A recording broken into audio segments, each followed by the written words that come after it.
guys, welcome again to another episode of Spilling the Tea. And today I am joined by the two lovely ladies on my left. Do you guys want to introduce yourselves? Sure. You go first. Hello guys, my name is Mbithe. I am an actor, a researcher, a marketer, A dancer, a singer. Hey! Oh, Wow, okay, can you match that? I can't. Let's just make that clear right now. No, I'm Moraa. I'm a writer, editor, performer, and other stuff of that nature. Okay. Okay, so Brazen, yeah. Yes. What roles were you guys playing in the show? So I was one of the writers, and then I played most of the guys. All the dudes. I list them? Yeah. You? Let's get If you can okay, all I of can. them. Most Yeah. of them. So I played Author Champion, who was the antagonist in Lili's story. Then there's Karuri Wagakure, who was Wangu's lover. Then there was, am I spoilering? Am I allowed to spoiler things now? It's too late. If you haven't seen Yeah, it. it's sorry. Luanda's first wife. And then I was, who have I escaped? Chanagat. Yeah. I played Roba, which is one of a pairing between Roba and Brayo. Just young men kind of growing up over different ages, kind of representing patriarchal stuff. And then lastly, I played people in Zarina Patel's life, namely her dad, her husband, and a henchman from the then president's era, trying to intimidate her. Okay. So those many. So many men. So many men. Wow. Many men. And one woman. And one woman. Yeah. And what was your role? I feel like after I should have just started first. I played Bossy. Who was The Bossy? amazing Bossy was Shosho's nurse. She was helping around in the house, so she was like a house help, stroke a nurse, stroke this melodramatic dreamer who wants to become an actor. So yeah, that was Bossy. Wow. I really, at first, I didn't understand who Bossy was. Yeah. It was so hard, but then I got to know her and I loved her. Yeah.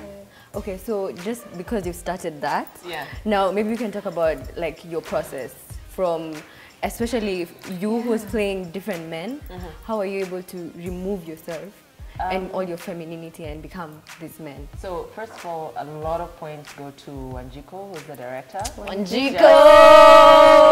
Just for the madam, for really kind of pushing me. And then for Tunya Kafi as well, who was basically my scene partner across the board. And she had technically fewer but much heavier work to do. And she's insanely talented and incredibly hardworking, and so whenever I was struggling, she would always like talk me down or give me tips. She's done professional acting much longer than I have. I haven't performed as an actor except for like a couple of things. So it was great having those two, as well as everybody else. Yeah. But having those two really kind of hold me down during the process.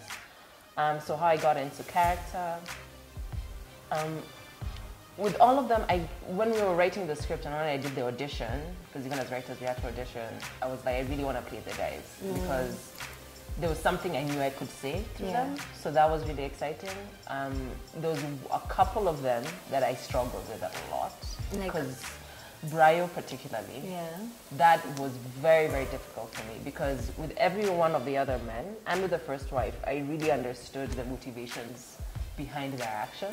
And despite having written those words, I didn't fully understand why, for example, Brian Roba at maybe 15, 16 are so hateful towards women already. Like that's the first encounter with women, and they've barely existed and moved in the world, you know? And that was such a hard thing for me to wrap my head around.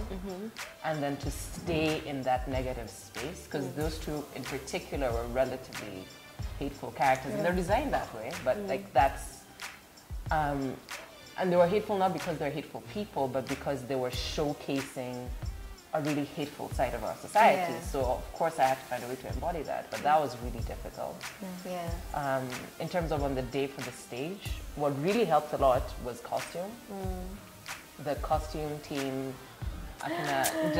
Tracy, Claire, all of them. Like, McKenna. I'd literally go backstage and I'm like, take it off, and they'd like strip me and I'd be put things back on. Then I look in the mirror, I'm like, okay, Yeah. champion. Okay, blah blah blah. Like just having that immediate costume change, it really helps shift the tone. Like knowing that his shoes are more brown makes me know that he's different. I love that. So I actually struggled more until the days of the show when we had the full costume, because that really helped being able to look in the mirror and see a different person every time. Okay.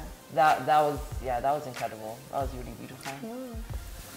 Yeah. Oh, Bossy. What about you, Bossy? Aki Bossy. Bossy. Bossy's process was just, I don't know. You know, it was funny the first time we sat down and we did this thing where Director Wanjiko. So she gave us this assignment. You need to have like a boss. Yeah. Like, and you know who, and you're like, like you go home, find like meditate on the character and come up with the backstory. So this time we sat in a circle and we were talking and I was explaining about Bossy's background. I remember that day. Yeah, and everyone was so impressed, like, I mean, you were crying. what was Bossy's background? Wasn't there that day? So, Bossy, born and raised in Kambaland. From the father is a Kamba, the mother is a Kisi. So when the mother dies, the father hides them in Kambaland. So they're really they are separated from the maternal side of the family.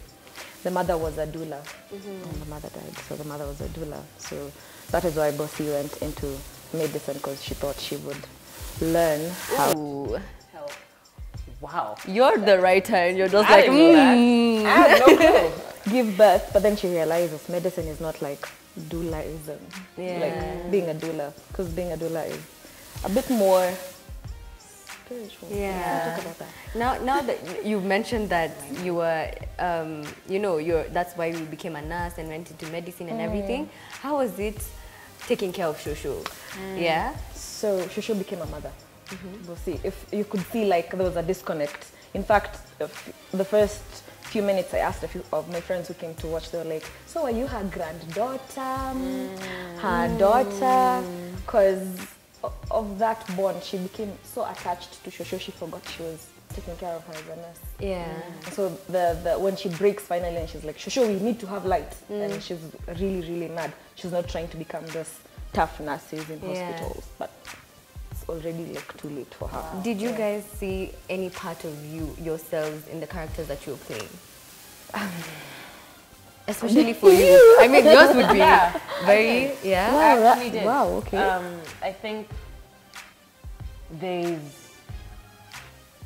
how do I put it? I think there's an anger sometimes that I have at things not working, that I could feel in Karuri, that I could feel in Zarina's dad. There was also that sense, particularly with Zarina's husband, that the way I interpreted him rather, I felt that this is someone they cared for deeply, who was doing something dangerous, and you'll do anything you can to stop them, even if it's literally like, I forbid you from doing this. And I really connected with that. In as much as I think what he was doing was wrong, I connected with why he was doing it. Even with Karuri, I connected a lot with how he stayed with someone who was probably wrong for him, and the whole relationship was a bit of a mess contextually, but I could connect with, there were definite elements. Wow.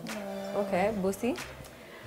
One thing I really connected, or rather I loved about Bossy, is not caring if people don't like you or they like you. Like, I know Shosho likes me and Beatrice likes me, the rest of you don't like me. I really don't care. Okay. You're in my house, my rules, I can refuse to serve you.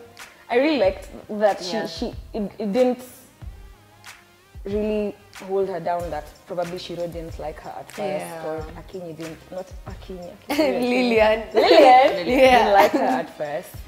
Yeah, just that's what I liked about her. I saw myself. When I go to a place and probably a few people don't like me, I'm usually like, it's okay, but me, I don't like some people. Whatever. So, by playing different men, I'm just curious.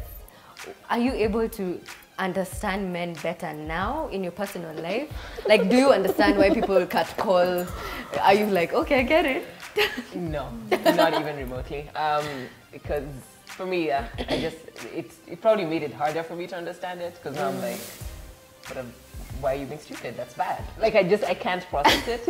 I think, which is why I kind of struggle with Bro a lot, because he's so, as a character, he's so in that negative space, and I really couldn't process it that well. At the same time, there are things I learned, not necessarily good lessons, but learned. Like, I joke to myself now and with friends about Champion. He just walks and is like, Champion. Yeah. So I like, love that. That was my favorite part. But this thing of like, I'm a white man, I own the world. Yeah. I'm like, man, I don't feel that confident. Yeah. Like, how do I take that on? How do I look at what's coming from a negative place and be like, no, I deserve to feel confident. I deserve to walk into a room knowing what I do, knowing what I stand for, and be like, I am Moraa. The same way as like, I am Champion. Like, that was really interesting. And were you able to, I mean, we know that there were sex scenes in the show. How was that for you? Mother saw.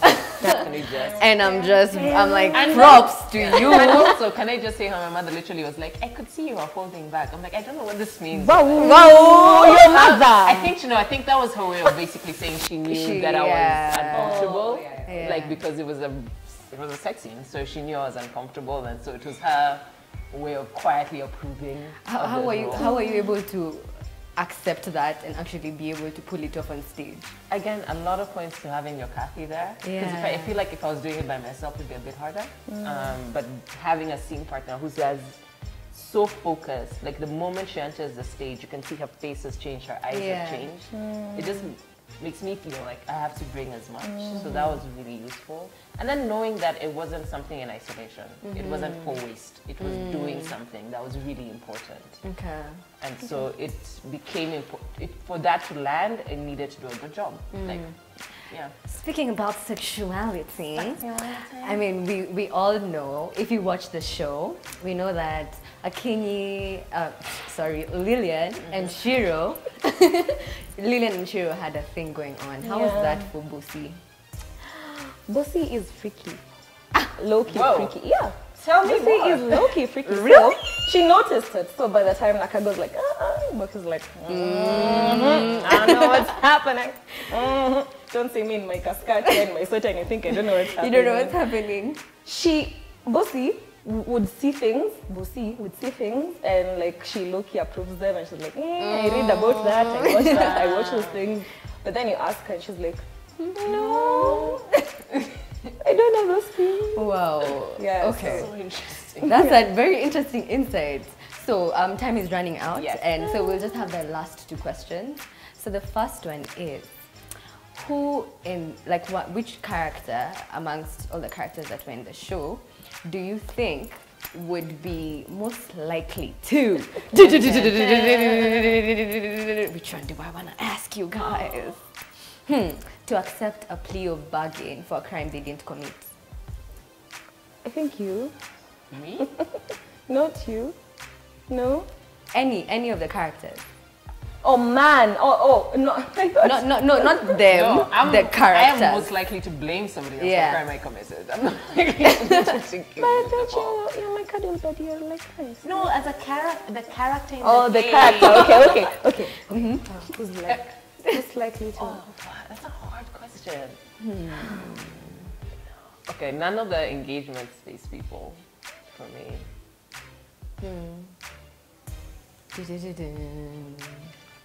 I have an answer. Say it. I'm gonna say either Beatrice or Shosho. Beatrice if it's like one of her kids. Shosho if she thought it was for like a greater good. Wow, okay. And you? Shosho. Shosho would do that for the people she loved. I think the rest would think twice. Even Beatrice with her kids should go like, only for her kids, not for anyone else. Not for anyone else. Definitely not. She's not you. I think it's Shosho. Yeah. She's one person who's, even as a character, who's had to do that a lot. Yeah. Yeah. Okay, and the last thing. So I'm gonna give you a word, and your work is to give me either a word or a phrase that sort of resonates when you think about that word. okay? So the word I'm gonna give you guys is conflict. Like a word or a phrase. When you think about conflict, what word or phrase comes to mind? Resolution. Right? Yeah. Okay. Happens. Happens. Okay. Last one, inclusion. Is a must. I just thought gay. That's fine, that's fine. Okay, thank you guys so much. And with that, we wrap up this episode of Spilling the Tea. Thank you guys so much for watching. If you like it, give it a thumbs up, subscribe, comment, and follow these amazing people in the social media down below. If you want to watch the other episodes, they are also down there. Thank you so much for the support. And thank you, Evoke, for the love and the support and partnering with me in this. Also, Nyama Mama, big shout out to you guys. Till the next one, bye. Bye.